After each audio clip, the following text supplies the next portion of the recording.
CEN y también la Universidad Nacional de Quilmes, que han colaborado para organizar esto. Hay muchos, bueno, aquí hay personas muy conocidas, muy reconocidas también. Bueno, y un poco, obviamente, el interés que despertó tu visita, sobre todo, me parece que ha crecido estos últimos días, la referencia a tu visita aquí, obviamente en el marco de la discusión por el acuerdo con el Fondo Monetario Internacional. Bueno, esto es una charla más que nada, digamos, de intercambio, ¿no? No se pretende que sea una charla, digamos, ni académica, ni tampoco de disertación, hay gente que conoce este tema, porque el interés, son gente interesada por este tema, y trabajan estos temas, muchos de ellos, y por eso más que nada es una charla de intercambio, y supongo yo que, bueno, esto es una idea mía, pero bueno, la puedo poner también aquí, es una charla donde se tiene que plantear alternativas, es decir, bueno, ahora qué hacemos, un poco la pregunta que no la hacemos a vos y la hacemos todos en Argentina, ¿no? Que es, ¿cuál es la alternativa que planteas en este momento? Así que bueno, muchas gracias, Eric, por estar acá, y no sé, empecemos, no sé, Marisa, ¿querés decir alguna cuestión? No sé si también quería algunas palabras decir Francisco Dos Reyes, que estaba por aquí también, para poder presentar. Sí, Hola. Está Francisco, sí. Francisco Sí, Dos Reyes, hola, sí. me alegro de esté Tusain, nosotros nos conocemos. Oh, Nosotros nos claro, conocemos te conozco. Nos hemos sí, visto en varias reuniones del Consejo Internacional del Foro Social Mundial. exactamente. Tengo un Sí, gran me acuerdo recuerdo, muy bien. tengo un gran recuerdo tuyo cuando quisiste armar la bicicleta ahí en Miami. ¿Te acordás que En te ayudé a Miami, armar la ¿verdad? bicicleta? Y sudando porque había un calor tremendo, sí, me acuerdo muy bien, sí. En 2001. ¿Cómo te va? 2001 o 2002, 2002. No me acuerdo. Era Sí. después de los ataques a las Torres Gemelas, sí. ¿Cómo te va? Me alegro de verte, es un gran placer. Para mí también es un placer. Y bueno, querida gente, bienvenidos, bienvenidas todos y todas. Simplemente, Eric, muchas gracias por tu tiempo. Sabemos que estás con una agenda muy, muy apretada, pero nos gustaría escucharte no sé, unos minutos, una media hora como máximo, como para que después, como para ubicar un poquito el debate y que no dispare según el interés de cada uno de quienes estamos escuchándote, para después una pequeña conversación. Así que adelante, les voy a pedir a todos silenciar los micrófonos, así mejoramos el audio. Una pequeña aclaración de las inquietudes, si las pueden hacer por escrito, tenemos un tiempo limitado, que adelanten como por el tipo del chat, digamos, por la forma escrita, que adelante las preguntas, inquietudes, y las vamos a transmitir todas para que de alguna forma pueda hacer un cierre, Eric, con las preguntas de ustedes, ¿no? Adelante, sí. Eric está silenciado, ¿eh? Ok, ¿me oyen? Ahora sí. Ok. No, entonces, empezando, voy a tomar el tema de lo que había, según mi opinión, lo que había que hacer. El gobierno de Alberto Fernández logró ser gobierno comprometiéndose a romper con la política de Macri y criticando de manera sumamente fuerte el crédito contratado por Macri en 2018 con el FMI. Ese crédito claramente es ilegal y odioso, por lo tanto, el gobierno tenía todo el derecho de desconocer ese acuerdo con el FMI que firmó Macri. Entonces, ilegal porque no se había sometido a la aprobación del Parlamento, entonces ilegal del punto de vista de las leyes en vigor en Argentina, odioso porque no ha sido contratada para beneficiar al pueblo o en contra del interés del pueblo, porque un crédito de 57.000 millones, el desembolso fue de 45.000. Claro, no era para invertirlo en políticas sociales, en inversión productivas, etcétera, sino para tratar de mantenerse en el poder en las elecciones de 2019, y entonces no para el beneficio de la nación, en contra del beneficio de la nación, y más bien en el interés personal del gobierno de Macri. Y eso es uno de los dos criterios para identificar una deuda como odiosa. Y el segundo criterio es el conocimiento de los prestamistas. Y claro, en el caso del FMI, el FMI monitorea tanto la decisión de otorgar el crédito y el seguimiento. Entonces, el FMI sabía perfectamente de qué se trataba. El FMI decidió otorgar el crédito bajo la presión, además, de Donald Trump, que quería la reelección de su amigo Macri. Podemos agregar que el FMI fue cómplice de la fuga masiva de capital que ha sido identificada claramente por el Banco Central de la República Argentina, e incluso que identificó quién organizó la fuga de capital. Y cuando el FMI tiene la responsabilidad de evitar fuga de capital, y hace parte de sus misiones la posibilidad de aprobar el control de movimiento de capital. Lo aprobó en Islandia en 2008, lo impuso a Chipre en 2013 y no hizo nada en 2018-2019 con Macri. Así que ha sido cómplice de la fuga. Todo esto ya se había denunciado durante la campaña electoral. Entonces, para mí, el compromiso y el deber del gobierno de Alberto Fernández era de implementar o concretar, siendo gobierno, una política, una estrategia para convencer a la opinión pública nacional e internacional del carácter odioso e ilegal de ese crédito. Y era totalmente posible porque el calendario de pago hacía que no era necesario inmediatamente de declararse en suspensión de pago. Lo que hubiera sido posible es anunciar la auditoría, organizar la auditoría, llegar a conclusiones antes del primer pago que había que hacer, y allí, montando una campaña internacional y nacional para demostrar el carácter odioso y ilegal, justificar con el apoyo popular y con ciertos apoyos internacionales una suspensión de pago y un desconocimiento del acuerdo anterior. Hay un argumento más contra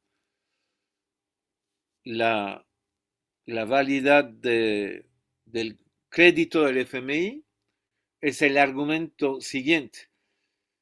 En las reglas que se impuso el FMI a él mismo es: el FMI puede otorgar un crédito solamente si otorgando el crédito se hace sostenible el pago de la deuda.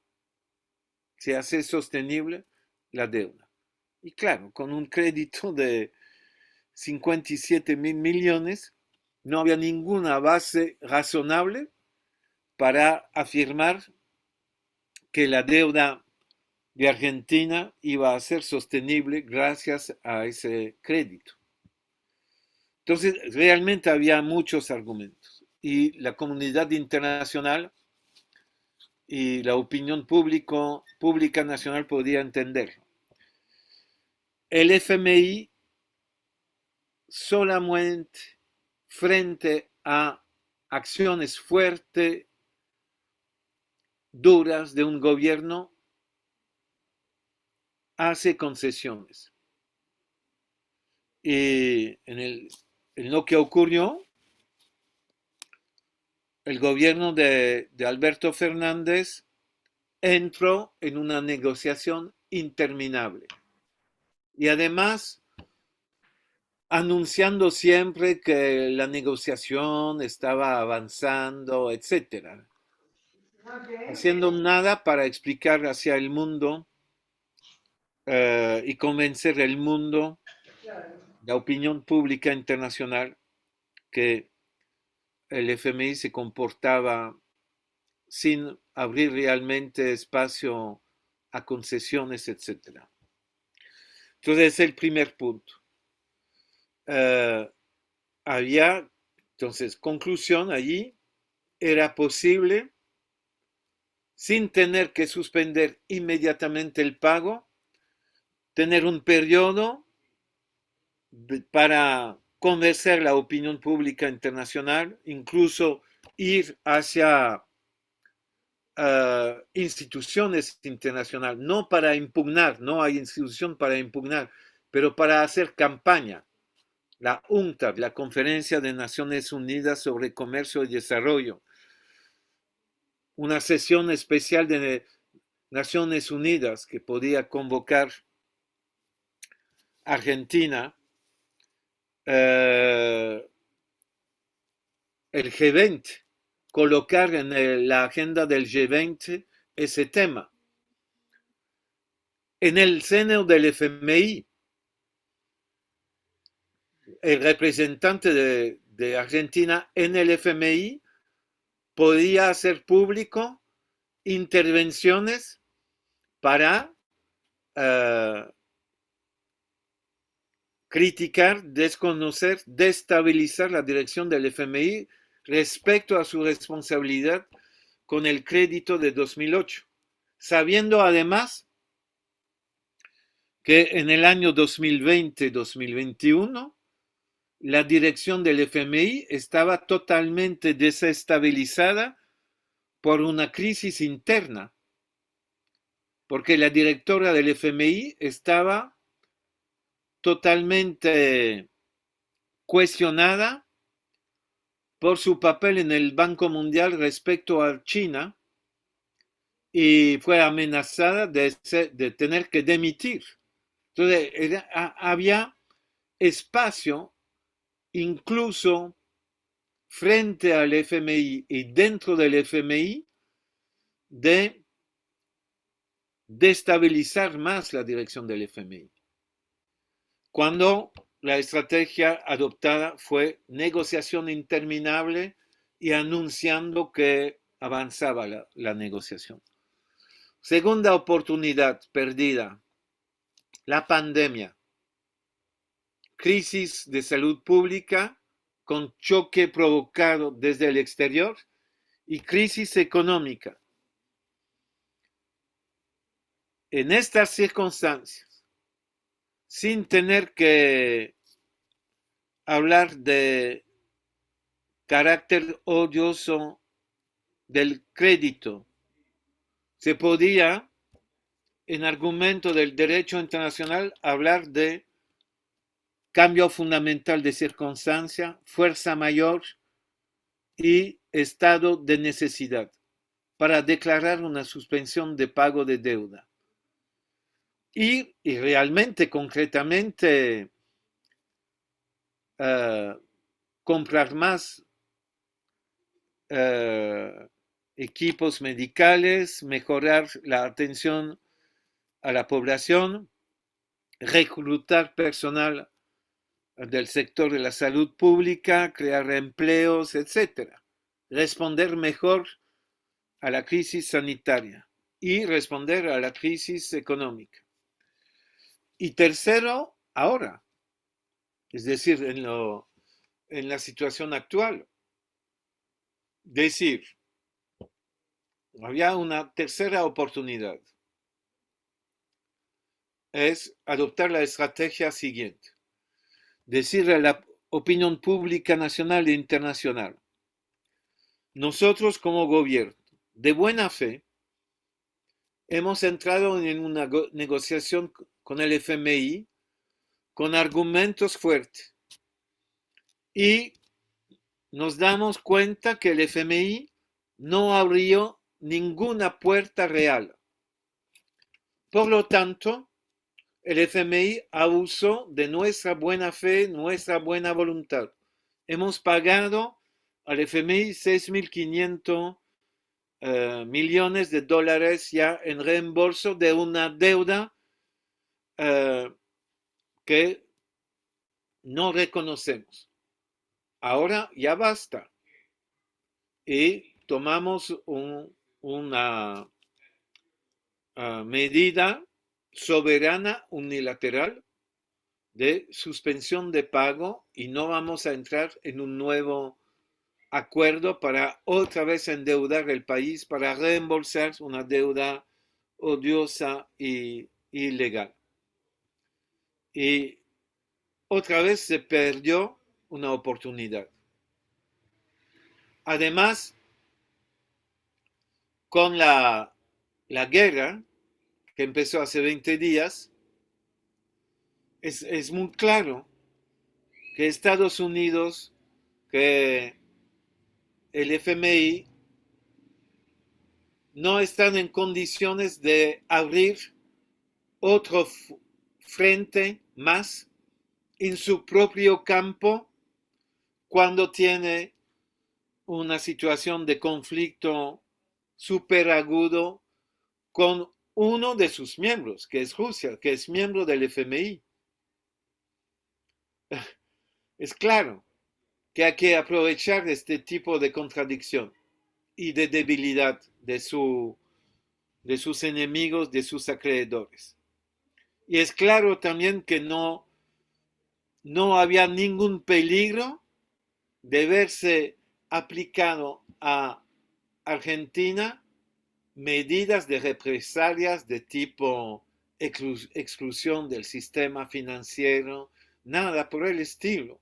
No hay ninguna comparación entre un país como Rusia que invade a otro país y que declara la guerra y destruye un país, y un acto soberano basado en argumentos de derecho internacional en términos de suspensión de pago de deuda.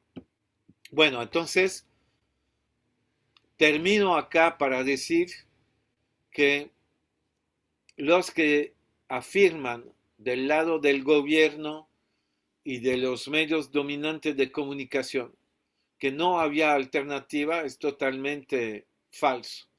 Había alternativas, se podía perfectamente no entrar nuevamente en deuda, en nuevas deudas con el FMI.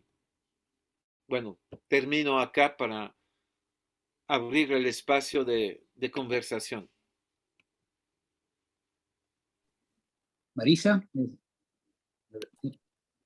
Sí, bueno, Jorge, como comentábamos, las preguntas si pueden ir escribiéndolas en el chat, mejor para ordenarlos un poquito, ¿no?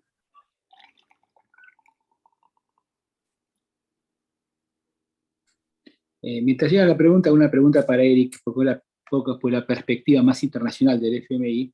aquí se manejó mucho la idea del cambio del FMI, que el FMI está en un proceso de cambio en cuanto a sus políticas. De hecho, el lenguaje de lo que se ha firmado, lo que se ha negociado, aparece un lenguaje muy sensible a los pobres, a la inflación. Bueno, pero digo, este tema reapareció muchas veces, pero como estás más el tema que nosotros en cuanto al seguimiento de lo que ocurre dentro del fondo o los organismos multilaterales, quería preguntarte, bueno, un poco de ponerte esa perspectiva, ¿qué es lo que respondés respecto de eso, ¿no?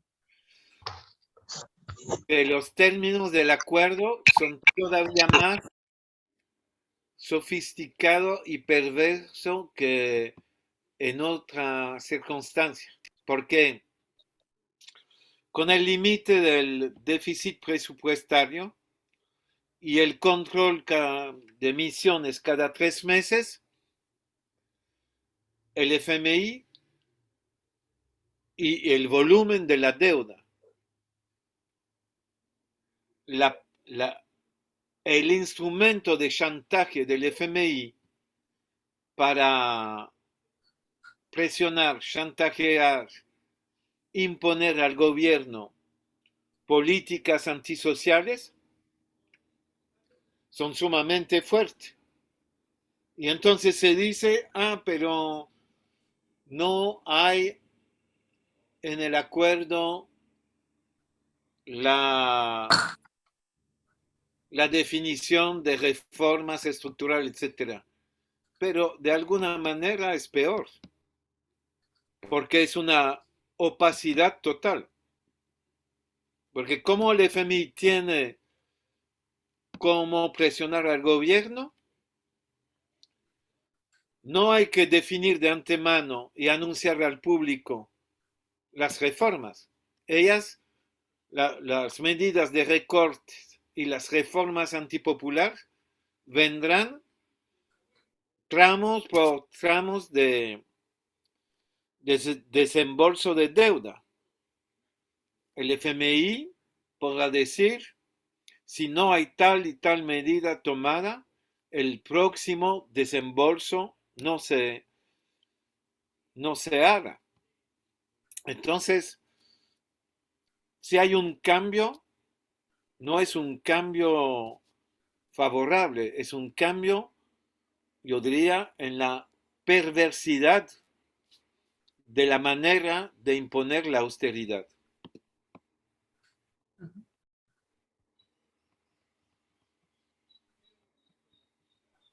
No sé si hay preguntas. Sí, hay preguntas. ¿Sí? Por un lado, se me fue el nombre, Alejandro pregunta, después de escuchar sobre las irregularidades, la pregunta es si el Congreso argentino avala al gobierno para tomar una nueva deuda, ¿sigue siendo posible legalmente la deuda de los 57.000 millones? Es claro que es mucho más complicado. El gobierno él mismo está ahora validando un nuevo crédito para pagar un crédito odioso y respetando esta vez la ley, es decir, debate en el Congreso y aprobación por parte del Congreso. Entonces realmente es una política, incluso políticamente, de suicidio político. Porque claro que la conclusión va a ser más desgaste en los sectores populares, menos margen de maniobra para el gobierno y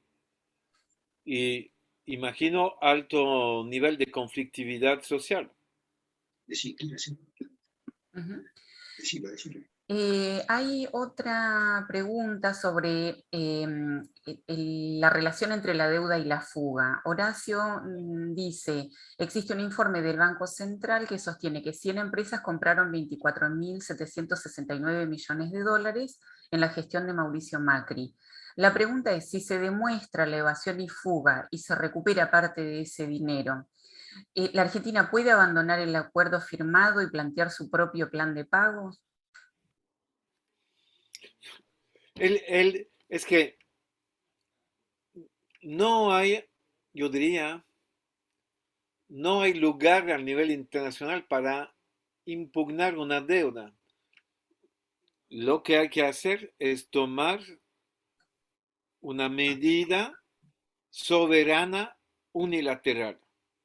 Entonces, claro, se podía hacer, siempre se puede hacer, pero cuando se dice legalmente, claro, es una decisión, sería una decisión del gobierno, es decir, de multar a los responsables de la fuga de capital, es decir, tener el coraje de enfrentarse al 1% el más rico en Argentina, lo que no se hace.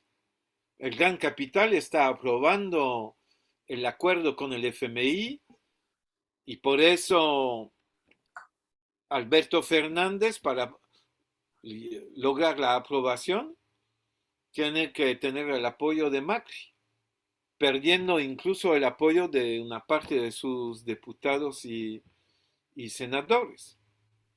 No, es que hay como una idea de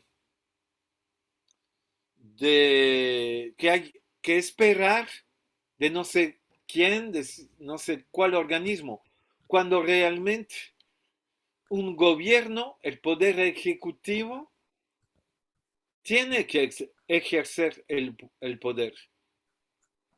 Y el problema es que no ejerció el poder que podía ejercer.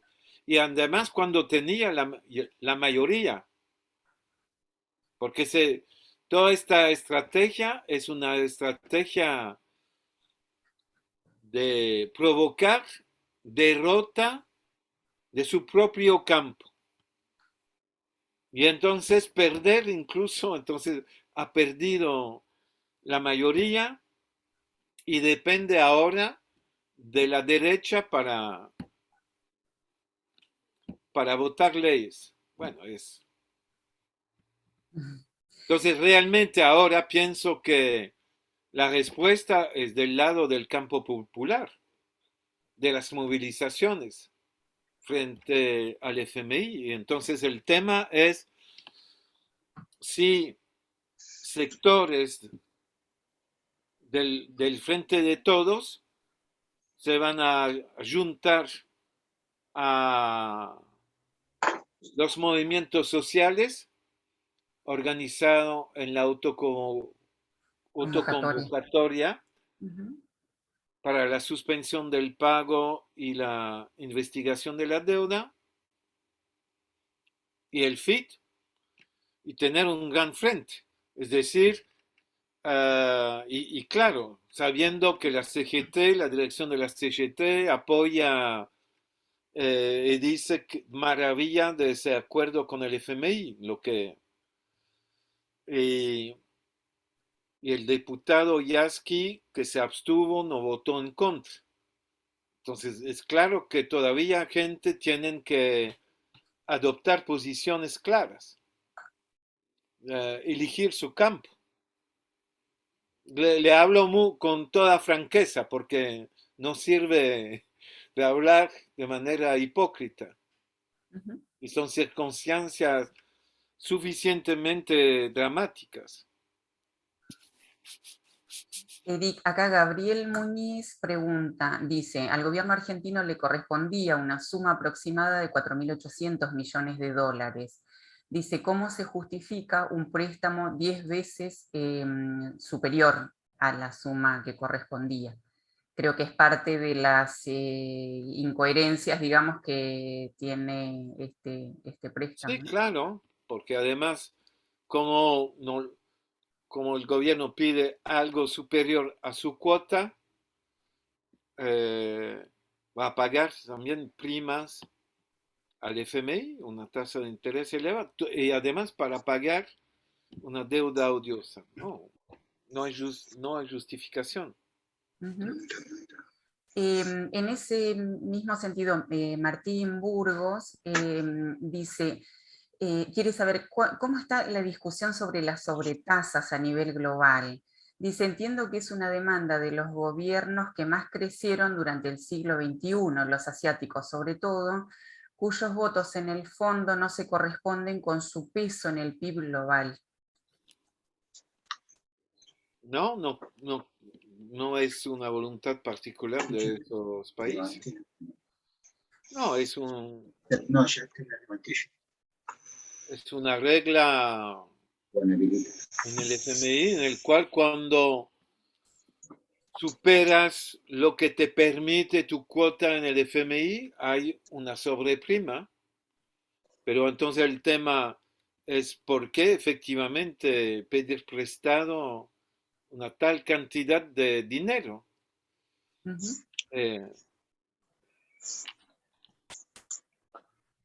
Sí, sí.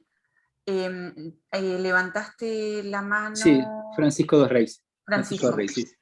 Sí, Eric, primero hablar del tema de el rol de los medios y del propio gobierno argentino, trabajando sobre el sentido común de la gente, haciéndonos creer que el Fondo Monetario Internacional había cambiado, que era más bueno que antes.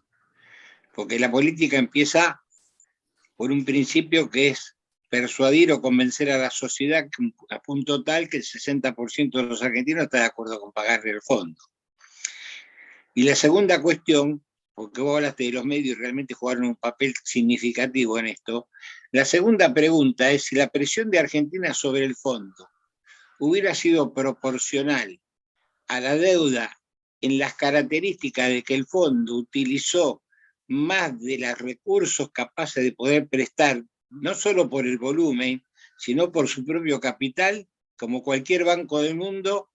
Si vos no podés ponerlo en jaque en un momento determinado, diciendo ustedes prestaron más del 50% del capital prestable, como cualquier sistema financiero, cualquier banco o cualquier instrumento financiero del mundo.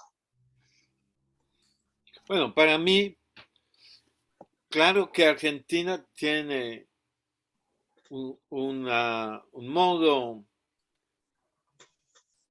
una palanca de presión sobre el FMI, exactamente porque el volumen de la deuda que hay que reembolsar es enorme.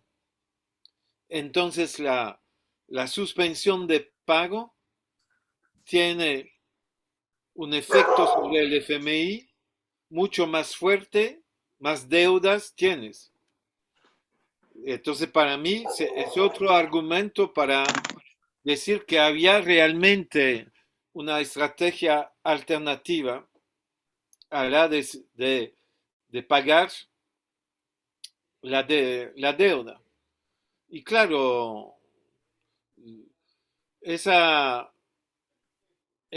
idea que banalizó el gobierno, según la cual una deuda se paga, y los medios de comunicación lo dicen, no hay una obligación de pago de una deuda que es odiosa, que es ilegal, etc. Una deuda marcada de carácter odiosa no se paga. Y hoy día es el principio. Entonces, afirmar una deuda se paga es mentir, como lo dices tú, es hacer entrar en la mente de la gente cosas como evidencias que en realidad hace que no hay alternativa, cuando hay alternativa. Y realmente hay que ir en contra de ese discurso y de la banalización del orden dominante.